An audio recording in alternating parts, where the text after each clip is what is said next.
तो जब भी हम लोग गाड़ी लेते हैं तो लोगों का एक प्रॉब्लम ये होती है बहुत बड़ी कि गाड़ी में ये प्रॉब्लम है वो प्रॉब्लम है, लेकिन ऐसा नहीं होता। बहुत बार ये होता है कि गाड़ी तो हम लोगों ने ले ली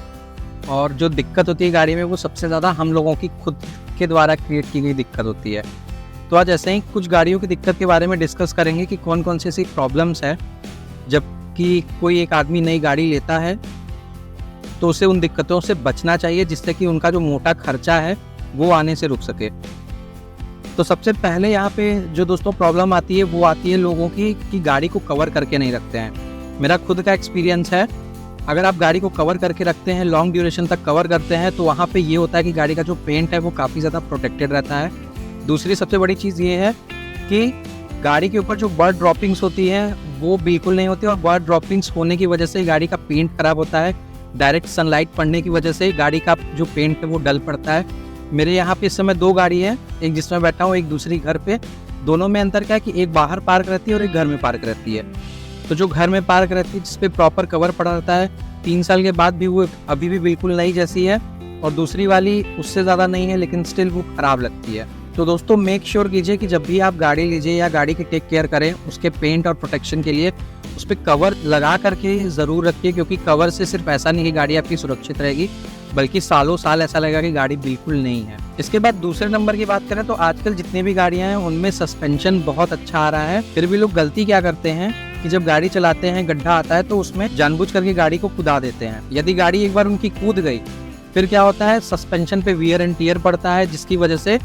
गाड़ी का सस्पेंशन आपको चेंज कराना पड़ता है, और एक सस्पेंशन को चेंज कराने की कॉस्ट की आपकी लगभग 15 से 20 हज़ार रुपये तक जाती है। इसी के साथ ही बात करें दोस्तों तो आपको खुद से ये पता होना चाहिए कि जो सस्पेंशन वगैरह है बेशक गाड़ियों में अच्छा आ रहा है, लेकिन उसके साथ सबसे बड़ी दिक्कत ये है कि वो एक एक्सीडेंटल सिचुएशन के लिए होता है कि आप झटके से किसी गाड़ी पे चढ़ गए या किसी गड्ढे से गए तो वहाँ आपको झटका कम लगा। तो इससे बचना है, इस खर्चे से बचना है, तो सबसे पहले ये कीजिए कि कभी भी गड्ढा दिखे, ब्रेकर दिखे तो वहाँ पे गाड़ी को स्लो डाउन कर लीजिए। ये कोई मैटर नहीं करता कि आपकी गाड़ी का सस्पेंशन कितना अच्छा है, अगर आप उस पर प्रेशर डालेंगे, उस पर टियर डालेंगे तो वो खराब होगा ही होगा। तीसरी गलती अगर दोस्तों बात करें यहाँ पे तो वो होती है गाड़ी की सफाई को लेकर के।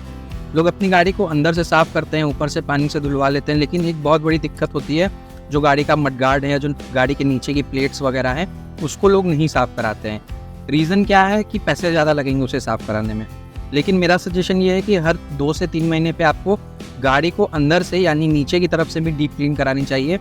क्योंकि गाड़ियाँ जब चलती हैं तो उसमें बहुत सारी मिट्टी होती है और वो मिट्टी धीरे धीरे हार्ड होकर के आपकी गाड़ियों में रस्ट को फॉर्म करने लगती हैं, और फिर जो गाड़ी का बॉडी है, आपका स्ट्रक्चर है, वो धीरे धीरे ख़राब होने लगता है। तो अगर इस चीज़ से आप बचना चाहते हैं, और ये एक ऐसी दिक्कत है जिसका कि कोई सॉल्यूशन नहीं है, गाड़ी अगर एक बार ख़राब हो गई तो हो गई। स्पेशली ये चीज़ें वहाँ ज़्यादा होती हैं जहाँ का पानी खारा हो या एरिया ट्रॉपिकल हो, काफ़ी नमी होती है। तो अगर आप स्पेशली ऐसी जगहों से हैं जैसे मुंबई या कोस्टल एरिया में, तो इस चीज़ का ज़रूर ध्यान रखिए कि अपनी गाड़ी हर 2 से 3 महीने पे एक बार नीचे से डीप क्लीन ज़रूर करवा लीजिए। चौथी जो सबसे इम्पॉर्टेंट चीज़ है दोस्तों वो होती है कि जो आपकी गाड़ी है आप उसे कहीं पे भी पार्क कीजिए तो उसकी जगह को चेंज कीजिए। एक सर्वे में आया था कि गाड़ियों पे हर साल जो डैमेज होता है उसमें बहुत बड़ा अमाउंट होता है जो डैमेज चूहों के थ्रू किया जाता है, और वो डैमेजेस ऐसे होते हैं कि एक बार अगर डैमेज हो गए ना फिर आपको बनवाने में गाड़ी अच्छा खासा पैसा लग जाएगा। फॉर एग्जांपल अगर आपके एसी की पाइप्स वगैरह चूहों ने डैमेज कर दी, उसके अलावा अगर जो गाड़ी की मेन वायरिंग होती है या वायरिंग हार्नेस जिसे बोलते हैं, अगर वो कट गया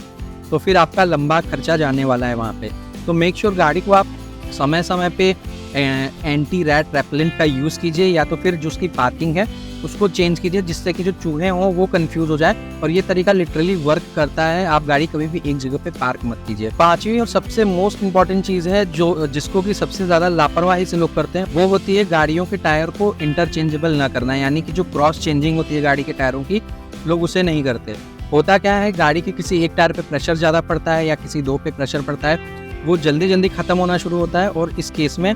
आपका जो गाड़ी चलाने का रिस्क है वो भी ज़्यादा बढ़ जाता है, और जब आप गाड़ी का टायर चेंज कराने जाते हैं तो उसका भी एक्सपेंस जो है वो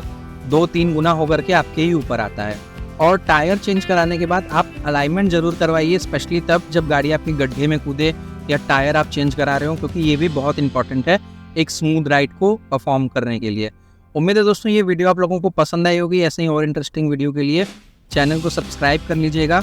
क्योंकि आगे और भी ऐसे ही इंटरेस्टिंग वीडियोज़ आने वाली हैं।